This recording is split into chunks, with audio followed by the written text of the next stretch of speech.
ಸಾರ್ವಭೌಮ ಅಖಿಲಾಂಡ ಕೋಟಿ ಬ್ರಹ್ಮಾಂಡ ನಾಯಕ ಮಂಜುನಾಥೇಶ್ವರ ಸ್ವಾಮಿ ಪ್ರಭೋ. ಇತಿಹಾಸದ ಬಗ್ಗೆ ಶ್ರೀಕೃಷ್ಣಾಜಿಗಳು ಹೇಳಲಿಕ್ಕಿದ್ದಾರೆ.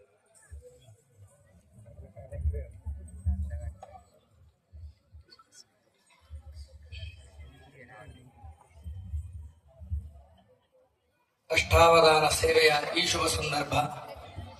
ಅವಧಾನ ಅನ್ನುವಂತಹ ಶಬ್ದಕ್ಕೆ ಎರಡು ಅರ್ಥ ಇದೆ.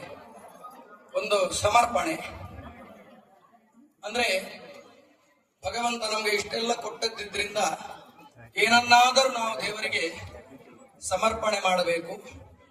ಕನಿಷ್ಠ ಪಕ್ಷ ನಯಾ ಪೈಸೆ ಖರ್ಚು ಇಲ್ಲದಂತಹ ಒಂದು ಮನಸ್ಸನ್ನಾದರೂ ಪರಮಾತ್ಮನಿಗೆ ಸಮರ್ಪಣೆ ಮಾಡುವಂತಹ ಪ್ರಕ್ರಿಯೆಯನ್ನು ಅವಧಾನ ಅನ್ನುವಂತಹ ಶಬ್ದದಿಂದ ಕೊಂಡಾಡ್ತಾರೆ. ಇನ್ನೊಂದು ಅವಧಾನ ಅಂತ ಹೇಳಿದ್ರೆ ಏಕಾಗ್ರತೆ ಅಂತ. ಯಾವುದೇ ಭಗವಂತನಿಗೆ ನಾವು ಅರ್ಪಣೆ ಮಾಡುವಾಗ ಮನಸ್ಸು ಪರಮಾತ್ಮನಲ್ಲಿ ತಲ್ಲೀನವಾಗಿರಬೇಕು, ಸಮರ್ಪಣಾ ಮನೋಭಾವದಿಂದ ಮಾಡಬೇಕು ಅನ್ನುವಂಥದ್ದೇ ಅವಧಾನ ಅನ್ನುವಂತಹ ಶಬ್ದದ ಅರ್ಥ. ಆದ್ರಿಂದ ಭಗವಂತನನ್ನೇ ಕೊಂಡಾಡುವಂತಹ ವಿಷ್ಣೋರ್ ಗುಣನಾಮ ಕೀರ್ತನ ಪರಹ ಕುರುವಂತನೋ ಮಂಗಲಂ ವೇದಾಶ್ಚ ಉಪನಿಷದ್ಗಣಾಶ್ಚ ಅನ್ನುವಂತಹ ಮಂಗಲಾಷ್ಟಕದಲ್ಲಿ ಬರ್ತದೆ. ಅದನ್ನೇ ನಾವು ತುಳುವಲ್ಲಿ ಹೇಳುವುದಾದ್ರೆ 4 ವೇದ, ಆದಿಶಾಸ್ತ್ರ, 18 ಪುರಾಣ ಅಂತ ದೈವದ ಕಟ್ಟುಪಾಡು, ದೈವದ ಒಂದು ಮಾತಲ್ಲಿ ಬರುವಂತಹ ವ್ಯವಸ್ಥೆ. ಹಾಗಾದ್ರೆ ಈ ಎಲ್ಲ ವಿಷಯವೂ ಕೂಡ ಭಗವಂತನ ಗುಣಗಾನ ಅಂತ ಲೆಕ್ಕ. ಅಕ್ಷರ ಅನ್ನುವಂತಹ ಶಬ್ದ ಭಗವಂತನಿಗೆ ಅರ್ಪಣೆ ಆಗುವಂಥದ್ದು. ಅಕ್ಷರ ಅಂತ ಹೇಳಿದ್ರೆ ಅಕಾರ, ವರ್ಣಮಾಲೆಯ ಮೊದಲ ಅಕಾರ, ಮಾಲೆಯ ಕೊನೆಯ ಅಕ್ಷರ ಕ್ಷಕಾರ. ಹಾಗಾದ್ರೆ ನಾವು ರಾ ಅಂತ ಹೇಳಿದ್ರೆ ಪರಮಾತ್ಮನನ್ನು ಕೊಂಡಾಡುವಂತ ಲೆಕ್ಕ.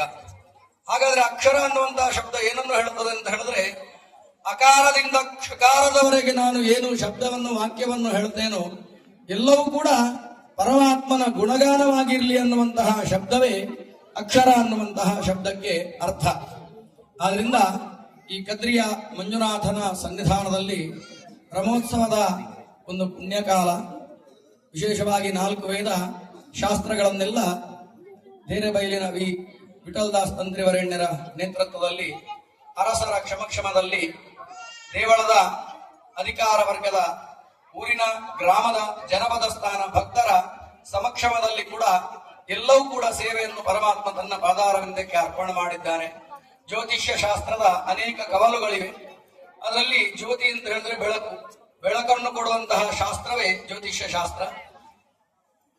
ಚಂದ್ರಾರ್ಕ ವ್ಯಕ್ತಿತ್ರ ಸಾಕ್ಷಿ, ನಾವು ಸೂರ್ಯ ಮತ್ತೆ ಚಂದ್ರರೇ ಅದಕ್ಕೆ ಸಾಕ್ಷಿ. ಈ ಜ್ಯೋತಿಷ್ಶಾಸ್ತ್ರದ ಕೆಲವು ಕವಲು ಯಾವುದು ಅಂತ ಹೇಳಿದ್ರೆ ತರಂಗಶಾಸ್ತ್ರ, ಮತ್ತೆ ರತ್ನಶಾಸ್ತ್ರ, ಮತ್ತೆ ಸಂಖ್ಯಾಶಾಸ್ತ್ರ. ಸಂಖ್ಯಾಶಾಸ್ತ್ರ ಏನು ಹೇಳ್ತದೆ ಅಂತ ಹೇಳಿದ್ರೆ, ಒಂದು ಕ್ಷೇತ್ರಕ್ಕೆ ಇಷ್ಟೇ ಮೆಟ್ಟಿಲು ಇರಬೇಕು, ಒಂದು ಮನೆಗೆ ಇಷ್ಟೇ ದ್ವಾರ ಇರಬೇಕು ಅನ್ನುವಂತಹ ಒಂದು ವ್ಯವಸ್ಥೆ ಇದೆ. 2 ದ್ವಾರ ಇರಬೇಕು, ಒಂದು ಪ್ರಧಾನ ದ್ವಾರ ಮತ್ತೊಂದು ಕುರುಬಾಗಿಲು ಅಂತ. 3 ದ್ವಾರ ಇರಬಾರದು. ಹಾಗಾದ್ರೆ ಸಂಖ್ಯಾಶಾಸ್ತ್ರ ಅದನ್ನೇ ಹೇಳುವುದು, 3 ದ್ವಾರ ಇರಬಾರದು ಅಂತ ಹೇಳಿದ್ರೆ ಇದ್ರೆ ಏನಾಗ್ತದೆ ಅಂತ ನಾವು ಕೇಳಲಿಕ್ಕಿಲ್ಲ. ಇರಬಾರದು, ಮನೆ ಒಂದು 3 ಬಾಗಿಲು ಆಗಬಾರದು. ಇದು ಸಂಖ್ಯಾಶಾಸ್ತ್ರದ ವಿಚಾರ. ದೈವ ಪುರ್ಪ ಕೊಡುವುದು ಅಂತ ಹೇಳ್ತಾರೆ, ಪಿಂಗಾರ ಕೊಡುವುದು. ಈ ದೈವ ಪಿಂಗಾರ ಕೊಡುವಾಗ ಸಹ 2 ಉಳಿದ್ರೆ ಅದು ಮಾಡಬಾರದು ಅಂತ, 1 ಉಳಿದ್ರೆ ಮಾಡಬಹುದು ಅಂತ. 1ಕ್ಕೆ ಮತ್ತೆ 2ಕ್ಕೆ ವ್ಯತ್ಯಾಸ ಏನು ಅಂತ ಹೇಳಿದ್ರೆ, ಕೈಯಲ್ಲಿ ಶೇಷ ಉಳಿಬೇಕು. ಇಡೀ ಪುರ್ಪನ ಪುಂಡದು ಪಂಡ ಅಂದ್ರೆ ತುಂಬಾ ಪಿಂಗಾರ ಇರ್ತದೆ. ಅದರಿಂದ ಎಡಕೈಯಲ್ಲಿ ಇಟ್ಕೊಂಡು ಬಲ ಕೈಯಲ್ಲಿ 2 ಅದನ್ನು ಕೆಳಗೆ ಹಾಕಬೇಕು. ಆಗ 2 ಕೆಳಗೆ ಹಾಕುವಾಗ ಕೊನೆಯ 2 ಇದ್ರೆ ಆ 2 ಕೆಳಗೆ ಹಾಕಬೇಕು. ಕೈಕಾಲಿ ಆದ್ರೆ ಫಲ ಇಲ್ಲ. 2 ಕೆಳಗೆ ಹಾಕುವಂತದ್ದು 2 ಹಾಕಬೇಕು, 1 ಹಾಕಬಾರದು. ಹಾಗಾದ್ರೆ 2 ಹಾಕುವಾಗ ಅದರಲ್ಲಿ 1 ಇದ್ರೆ ಅದರಲ್ಲಿ 2 ಇಲ್ಲ, ಆದ್ರಿಂದ 1 ಹಾಕ್ಲಿಕ್ಕಿಲ್ಲ. ಆದ್ರಿಂದ ಕೈ ಖಾಲಿ ಇಲ್ಲ, ಕೈಯಲ್ಲಿ 1 ಪಿಂಗಾರ ಉಂಟು, ಪರಮಾತ್ಮನ ದೈವದ ಅನುಗ್ರಹ ಉಂಟು ಅನ್ನುವಂತಹ ಸಂಕೇತವನ್ನು ಸಂಖ್ಯಾಶಾಸ್ತ್ರ ಹೇಳುತ್ತದೆ. ಇನ್ನು ರತ್ನಶಾಸ್ತ್ರ, ಆದಿತ್ಯ ಗ್ರಹನಿಗೆ ಮಾಣಿಕ್ಯ, ಚಂದ್ರಗ್ರಹನಿಗೆ ಮುತ್ತು, ಅಂಗಾರಕ ಗ್ರಹನಿಗೆ ಹವಳ, ಬುಧನಿಗೆ ಪಚ್ಚೆ, ಗುರುವಿಗೆ ಪುಷ್ಯರಾಗ, ಶುಕ್ರನಿಗೆ ವಜ್ರ, ಶನಿಗೆ ಇಂದ್ರನೀಲ, ರಾಹುವಿಗೆ ಗೋಮೇಧಿಕ, ಕೇತುವಿಗೆ ವೈಡೂರ್ಯ. ಹೀಗೆ 9 ರತ್ನಗಳಿವೆ. ಒಂದೊಂದು ದಶಾವೃತ್ತಿಯಲ್ಲಿ ಒಂದೊಂದು ರತ್ನವನ್ನು ಹಾಕಿದ್ರೆ ಉತ್ತಮ ಅಂತ ಲೆಕ್ಕ. ಆದ್ರೆ ರತ್ನವನ್ನು ಹಾಕುವಾಗ ನಾವು ಸ್ವಲ್ಪ ಜಾಗೃತರಾಗಿರ್ಬೇಕು. ಯಾಕೆಂತ ಹೇಳಿದ್ರೆ ಯಾವ ದಶೆಯಲ್ಲಿ ಯಾವ ರತ್ನ ಅನುಕೂಲಕರ ಅನ್ನುವಂಥದ್ದನ್ನು ನಾವು ವಿಮರ್ಶೆ ಮಾಡಬೇಕು ಜ್ಯೋತಿಷ್ಯ ಶಾಸ್ತ್ರದಿಂದ. ಆದ್ರಿಂದ ಶುಕ್ರ ಗ್ರಹನಿಗೂ ಆದಿತ್ಯ ಗ್ರಹನಿಗೂ ಆಗುವುದಿಲ್ಲ, ಕುಜನಿಗೂ ರಾಹುವಿಗೂ ಆಗುವುದಿಲ್ಲ, ರಾಹುವಿಗೂ ಬೃಹಸ್ಪತಿಗೂ ಆಗುವುದಿಲ್ಲ. ಹಾಗಾದ್ರೆ ಆಗದಂತಹ ಗ್ರಹಗಳ ರತ್ನಶಾಸ್ತ್ರದಲ್ಲಿ ಆ ರತ್ನವನ್ನು ಆದೇಶಿಗೆ, ಉದಾಹರಣೆಗೆ ಕುಜನಿಗೂ ರಾಹುವಿಗೂ ಆಗುವುದಿಲ್ಲ. ಕುಜಗ್ರಹನ ರತ್ನ ಹವಳ, ಆ ಹವಳವನ್ನು ರಾಹುವಿನ ದಶೆಯಾದಂತಹ ಆ ರಾಹುವಿನ ದಶೆಯಲ್ಲಿ ಹಾಕಿದ್ರೆ ಅದು ಸ್ವಲ್ಪ ವ್ಯತಿರಿಕ್ತವಾದಂತಹ ಪರಿಣಾಮವನ್ನು ಕೊಡುತ್ತದೆ. ಅದರ ಬದಲು ನಾವು ಸಲಹೆ ಕೊಡುವಂಥದ್ದು ನವರತ್ನದ ಉಂಗುರ ಹಾಕಿ, ಅದರಲ್ಲಿ 9 ಗ್ರಹದ ರತ್ನವೂ ಇದೆ. ಆದ್ರಿಂದ 9 ಗ್ರಹ ಇರುವಂತಹ ನವರತ್ನ ಹಾಕಿದ್ರೆ ಅದು ಒಳ್ಳೆ ರೀತಿಯಾದಂತಹ ಫಲ ಕೊಡ್ತದೆ ಅನ್ನುವಂಥದ್ದು ರತ್ನಶಾಸ್ತ್ರ ಹೇಳುತ್ತದೆ. ಇನ್ನು ತರಂಗಶಾಸ್ತ್ರ ಅಂದ್ರೆ ನೀರಿನ ಅಡಿಯ ನೆಲದ ಅಡಿಯ ವಿಚಾರವನ್ನು ತಿಳ್ಕೊಳ್ಳುವಂತಹ ಶಾಸ್ತ್ರವನ್ನೇ ತರಂಗಶಾಸ್ತ್ರ ಅಂತ ಹೇಳ್ತೇವೆ. ತರಂಗ ಅಂತ ಹೇಳಿದ್ರೆ ವೇವ್ಸ್. ನಾವೀಗ ಸಂಚಾರಿ ದೂರವಾಣಿ ನಡೆಯುವುದೇ ತರಂಗದಿಂದ. ತರಂಗ ಇಲ್ಲದಿದ್ರೆ ಯಾವುದೂ ಇಲ್ಲ. ಹಾಗಾದ್ರೆ ಅದು ತರಂಗಕ್ಕೊಂದು ಶಾಸ್ತ್ರ ಅಂತ ಉಂಟು. ಇಂಥ ಕಡೆಯಲ್ಲಿ ನೀರುಂಟು, ಇಂಥ ಕಡೆಯಿಂದಲೇ ಈ ಭಾಗದಿಂದ ಪಶ್ಚಿಮದಿಂದ ಪೂರ್ವಕ್ಕೆ ನೀರು ಚಲಿಸ್ತಾ ಉಂಟು, ಉತ್ತರದಿಂದ ದಕ್ಷಿಣಕ್ಕೆ ನೀರು ಚಲಿಸ್ತಾ ಉಂಟು. ಇದೆಲ್ಲ ಗೊತ್ತಾಗುವುದು ಇನ್ನು ನಾಗಬೀದಿ, ಆ ಭೂಮಿಯ ಅಡಿಯಲ್ಲಿ ಯಾವ ಕಡೆಯಿಂದ ನಾಗಬೀದಿ ಹಾದು ಹೋಗ್ತದೆ, ಇದೆಲ್ಲ ಗೊತ್ತಾಗುವುದು ತರಂಗಶಾಸ್ತ್ರದಲ್ಲಿ. ಇನ್ನೊಂದು ವಾಸ್ತುಶಾಸ್ತ್ರ. ಒಬ್ಬನ ಪರಿಸ್ಥಿತಿಯನ್ನು ನಮ್ಮ ಹತ್ರ ಹೇಳಿದ್ರೆ ಅವನ ಮನೆ ಹೇಗುಂಟು ಅಂತ ನಾವು ಹೇಳಬಹುದು. ಒಬ್ಬನ ಮನೆಯನ್ನು ನೋಡಿ ಅವನ ಜೀವನದ ಪರಿಸ್ಥಿತಿ ಹೇಗುಂಟು ಅಂತ ಹೇಳಬಹುದು. ಇದು ವಾಸ್ತುಶಾಸ್ತ್ರ. ಹೀಗೆ ಅನೇಕ ಶಾಸ್ತ್ರಗಳೆಲ್ಲ ಆ ಭಗವಂತನ ಮುಂಭಾಗದಲ್ಲಿ ನಾವು ಕೊಂಡಾಡಿದ್ದೇವೆ.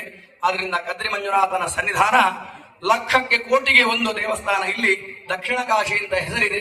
ಮಂಜುನಾಥ, ಪಾರ್ವತಿ, ಅಯ್ಯಪ್ಪ, ಗಣಪತಿ ಎಲ್ಲ ರೀತಿಯಾದಂತಹ ಸನ್ನಿಧಾನಗಳು ಈ ಸಕುಟುಂಬಿಕರಾಗಿ ಮಂಜುನಾಥ ಇಲ್ಲಿ ಇದ್ದಾನೆ ಅನ್ನುವಂಥದ್ದು ಅತ್ಯಂತ ಶ್ರೇಷ್ಠವಾದಂತಹ ವಿಷಯ. ಸ್ಥಳ ಪುರಾಣ ಅಂತ ಹೇಳಿ ಬೇರೆ ಪುರಾಣ ಇದೆ. ಅಂದ್ರೆ ಎಲ್ಲಾ ದೇವಸ್ಥಾನಕ್ಕೊಂದೊಂದು ಪುರಾಣ ಇದೆ. ಮೇಲೆ ಕೆರೆ, ಕೆಳಗೆ ದೇವಸ್ಥಾನ, ಇದು ಬಹುಶಃ ಎಲ್ಲೂ ಇಲ್ಲ. ಹಾಗಾದ್ರೆ ಮಂಜುನಾಥ ದೇವರ, ರುದ್ರದೇವರ ತಲೆಯಲ್ಲಿ ವಿಶೇಷವಾದಂತಹ ಗಂಗೆ ಇದ್ದಾಳೆ ಅನ್ನುವಂಥದ್ದಕ್ಕೆ ಇದಕ್ಕಿಂತ ದೊಡ್ಡ ಸಾಕ್ಷಿ ಬೇಡ. ಇಂತಹ ಸಾಕ್ಷಿಯಲ್ಲಿ ನಿರಂತರವಾಗಿ ಹರಿಯುವವಳು ಗಂಗೆ, ಭಾಗೀರಥಿ. ಅದು ಗೋಮುಖ ಗಣಪತಿಯ ಕೆಳಭಾಗದಿಂದ ಬರುವುದರಿಂದ ಅದಕ್ಕೆ ಗೋಮುಖ ಗಣಪತಿಯ ಕಾಶಿ ಭಾಗೀರಥಿ ತೀರ್ಥ ಅಂತ ನಾವು ಕರಿತೇವೆ. ಆದ್ರಿಂದ ನಿಜವಾಗಿ ಇದು ಯಾಕೆ ಆಗಿರಬಹುದು? ಮೇಲೆ ನೀರು, ಕೆಳಗೆ ದೇವಸ್ಥಾನ, ಈ ಪ್ರಕೃತಿಯಲ್ಲಿ ಕದ್ರಿಯ ಮಂಜುನಾಥನ ಒಡಲಲ್ಲಿ ಇದು ಯಾಕೆ ಆಗಿರಬಹುದು ಅಂತ ನಾವೊಂದು ಪ್ರಶ್ನೆ ಮಾಡಿದ್ರೆ ಒಂದು ನಮಗೆ ತಿಳಿತದೆ. ಶಿವನ ತಲೆಯಲ್ಲಿ ಗಂಗೆ ಇದ್ದಾಳೆ. ಹಾಗಾದ್ರೆ ಇದು ಪಾರಮಾರ್ಥಿಕವಾದಂತಹ ಗಂಗೆ.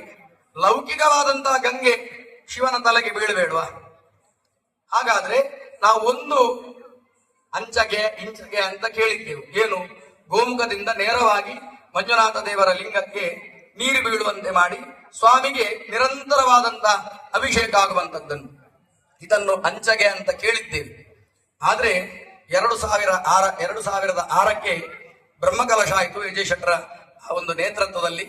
ಆದ್ರಿಂದ ಆ 2006ರ ಬ್ರಹ್ಮಕಲಶಕ್ಕೆ ನಮ್ಮ ಗುರುಗಳಾದಂತಹ ದೇರೆಬೈಲಿನ ಶ್ರೀ ವಿಠಲದಾಸ್ ತಂತ್ರಿವರೆಣ್ಯರಿಗೆ ಪರಮಾತ್ಮ ಒಂದು ಪ್ರೇರಣೆ ಮಾಡಿದ.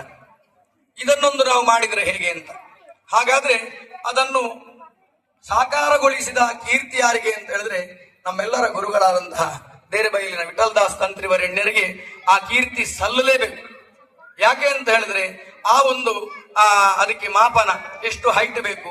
ಆ ಗೋಮುಖ ಗಣಪತಿಯ ಅಡಿಯಲ್ಲಿ ಬರುವಂತಹ ಗೋಮುಖ ತೀರ್ಥ ಮಂಜುನಾಥ ದೇವರ ಲಿಂಗದ ತಳಭಾಗದ ಎಷ್ಟು ಫೀಟ್ ಎತ್ತರ ಇದೆ, ಅದಕ್ಕೆ ಎಷ್ಟು ಫೀಟ್ ಇದು ವಿಶೇಷವಾದಂತಹ ಆ ಒಂದು ಸಲಕೆ ಅಂತ ಹೇಳ್ತೇವೆ. ಮತ್ತೆ ಬ್ಯಾಂಬು, ಮತ್ತೆ ಬಿದಿರು, ಮತ್ತೆ ವಿಶೇಷವಾಗಿ ಆ ಬಾಳೆ ಗಿಡದ ಒಂದು ವ್ಯವಸ್ಥೆಯನ್ನು ಮಾಡಿ ಅಮೃತೇಶ್ವರಿಯ ಪೂಜೆಯನ್ನು ಮಾಡಿ, ಅಲ್ಲಿ ಅಮೃತೇಶ್ವರಿಯ ಪೂಜೆ ಮಾಡಿ ನೇರವಾಗಿ ಆ ಗೋಮುಖ ಗಣಪತಿಯ ಕಾಶಿ ಭಾಗೀರಥಿ ತೀರ್ಥ ತಂತ್ರಿಗಳು ಹೋಮ ಮಾಡುವಂತಹ ಯಾಗಶಾಲೆಯ ಮುಖಾಂತರವಾಗಿ ಹಾದು ಹೋಗಿ, ನವಗ್ರಹದಿಂದ ಮೇಲ್ಭಾಗದಿಂದ ಹಾದು ಹೋಗಿ ಮಂಜುನಾಥ ದೇವರ ಒಂದು ಗರ್ಭಗುಡಿಗೆ ಆ ಮಹಾದಂಡ ಪ್ರವೇಶವಾಗಿ ನೇರವಾಗಿ ಜಲಧಾರೆಯನ್ನು ಸಂಪರ್ಕಿಸಿ, ಜಲಧಾರೆಯ ಮುಖಾಂತರವಾಗಿ ಗೋಮುಖ ಗಣಪತಿಯ ತೀರ್ಥ ನಾವು ಕೊಡಪಾನದಲ್ಲಿ ಹಾಕಬಹುದು. ನೇರವಾಗಿ ಒಂದು ಭಗವಂತನ ತಲೆಗೆ ನೀರು ಬೀಳುವಂತಹ ಪ್ರಕ್ರಿಯೆ ಏನಾದ್ರೂ ಮಾಡಿದ್ರೆ ಅದು ಮಂಜುನಾಥನೇ ಮಾಡಿಸಿದ್ದು. ವಿಠಲದಾಸ್ ತಂತ್ರಿವರೆಣ್ಯರ ಪರಿಕಲ್ಪನೆ ಅದು. ಅವರ ಪರಿಕಲ್ಪನೆಗೆ ಭಗವಂತ ಜಯ ಕೊಟ್ಟಿದ್ದಾನೆ. 2 ಸಲ ನಾವು ಅದನ್ನು ಕಣ್ತುಂಬಿಕೊಳ್ಳುವಂತಹ ಅವಕಾಶ ನಮ್ಗೆ ಎಲ್ಲರಿಗೂ ಪರಮಾತ್ಮ ಒದಗಿಸಿಕೊಟ್ಟಿದ್ದಾನೆ. 2006 ಮತ್ತೆ 2019. ಇನ್ನೊಂದು ಹೆಜ್ಜೆ ಅಂತ ಕೇಳಿದ್ರೆ ನೀವು ಇನ್ನೊಂದು ಬ್ರಹ್ಮಕಲಶದವರೆಗೆ ನೀವು ಕಾಯಬೇಕು. ನೀವೆಲ್ಲ ಇನ್ನೊಂದು ಬ್ರಹ್ಮಕಲಶಕ್ಕೆ ಬನ್ನಿ, ಪ್ರತ್ಯಕ್ಷವಾಗಿ ನೋಡಬಹುದು. ಆದ್ರಿಂದ ಇಂತೆಲ್ಲ ಅಪರೂಪದ ಸಂಗತಿ ಇರುವುದು ಮಂಜುನಾಥನ ಸನ್ನಿಧಾನದಲ್ಲಿ. ಆ ಪಟ್ಟಾಭಿಷೇಕ ಮಹಾರಾಜರಿಗೆ ಪಟ್ಟಾಭಿಷೇಕ ಆಗುವುದು ಮರಳುಜುಮಾದಿಯ ಮಣಿಮಂಚವಲ್ಲಿ ಅರಸರನ್ನು ತಂತ್ರಿಗಳು ಕೂತ್ಕೊಳಿಸುತ್ತಾರೆ. ಪಟ್ಟದ ಕತ್ತಿಯನ್ನು ತಂತ್ರಿಗಳು ಅರಸರ ಕೈಯಲ್ಲಿ ಕೊಡ್ತಾರೆ. ಈ ಒಂದು ಸಂಪ್ರದಾಯ ಎಲ್ಲೂ ಇಲ್ಲ. ನಾವೊಂದು ರಥವನ್ನು ಕೂಡ ಕಾಲಲ್ಲಿ ಟಚ್ ಆದ್ರೆ ಅದಕ್ಕೆ ನಮಸ್ಕಾರ ಮಾಡ್ತೇವೆ. ಹಾಗಾದ್ರೆ ಅರಸರು ಆ ಮರಳುಜುಮಾದಿಯ ಮಣಿಮಂಚದಲ್ಲಿ ತಂತ್ರಿಗಳು ಅವರನ್ನು ಕೂತ್ಕೊಳ್ಳಿಸುವುದು ಅಂತ ಹೇಳಿದ್ರೆ ಇದೊಂದು ಎಷ್ಟು ದೊಡ್ಡ ಒಂದು ಸಂಪ್ರದಾಯ ನೋಡಿ. ಹಾಗಾದ್ರೆ ಇಂಥದ್ದೆಲ್ಲ ಇರುವಂತದ್ದು ಕದ್ರಿಯಲ್ಲಿ. ಅಷ್ಟು ದೊಡ್ಡ ಧ್ವಜಸ್ತಂಭ, ಅಷ್ಟು ದೊಡ್ಡ ಧ್ವಜ, ಅಷ್ಟು ದೊಡ್ಡ ಕಂಚುದೀಪ ಸ್ತಂಭ, ಇದೆಲ್ಲ ನಮಗೆ ನೋಡ್ಲಿಕ್ಕೆ ಭಾಗ್ಯ ಬೇಕು. ಆದ್ರಿಂದ ಎಲ್ಲ ಭಾಗ್ಯವನ್ನು ಪರಮಾತ್ಮ ನಮಗೆ ಕೊಟ್ಟಿದ್ದಾನೆ. ಆದ್ರಿಂದ ವಿಶೇಷವಾಗಿ ಅಕ್ಷರ ಅನ್ನುವಂತಹ ಕೀರ್ತಿ ಉಳ್ಳಂತಹ ಪರಮಾತ್ಮನ ಸನ್ನಿಧಾನದಲ್ಲಿ ತಂತ್ರಿಗಳು ಒಂದು ಅವರ ಒಂದು ಪುಟ್ಟ ಒಂದು ಅಜ್ಞಾನಿ ಮಗುವಿಗೆ ಒಂದು ಅವಕಾಶ ಕೊಟ್ಟಿದ್ದಾರೆ. ಆದ್ರಿಂದ ಈ ಅವಕಾಶಕ್ಕೆ ಪರಮಾತ್ಮನ ಪಾದಮೂಲಕ್ಕೆ ಧನ್ಯವಾದವನ್ನು ಹೇಳುತ್ತಾ, ನಾನು ಹೇಳಿದಂತಹ ವಾಕ್ಯಗಳ ಅಕ್ಷರಗಳ ಪುಂಜವನ್ನು ಭಕ್ತಿ ಎನ್ನುವಂತಹ ಆ ಒಂದು ಬಾಳೆ ಹಗ್ಗದ ಒಂದು ದಾರದಿಂದ ಕೂಡಿಸಿ ಆ ಎಲ್ಲ ವಾಕ್ಯದ ಅಕ್ಷರಮಾಲೆಯನ್ನು ವಿಶೇಷವಾಗಿ ನನ್ನ ಗುರುಗಳಾದಂತಹ ತಂತ್ರಿವರಣ್ಯರ ಪಾದಮೂಲಕ್ಕೂ ಒಡೆಯನಾದಂತಹ ಮಂಜುನಾಥನ ಪಾದಮೂಲಕ್ಕೆ ಅರ್ಪಿಸಿ ನನ್ನ ಎರಡು ಮಾತನ್ನು ಆ ಪರಮಾತ್ಮನ ಚರಣಾರವಿಂದದಲ್ಲಿ ಅರ್ಪಣೆ ಮಾಡ್ತಾ ಇದ್ದೇನೆ. Shiva ಅರ್ಪಣಮಸ್ತು.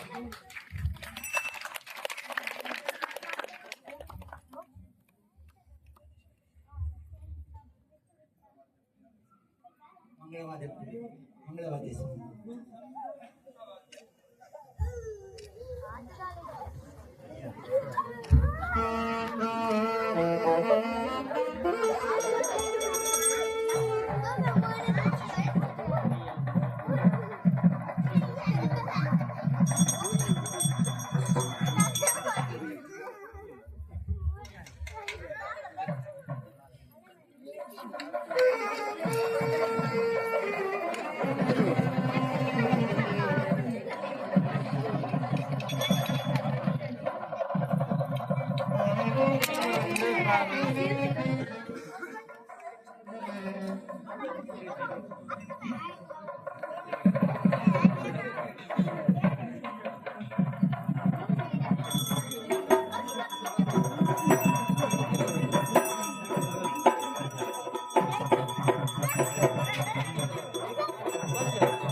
Kausini non lukve.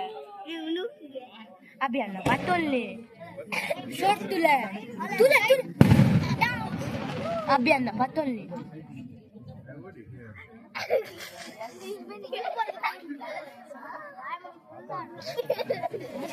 Tule.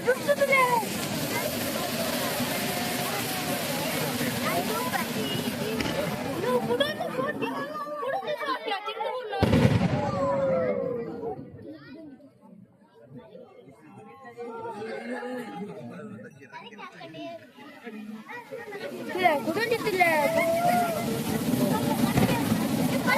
pudano shortya.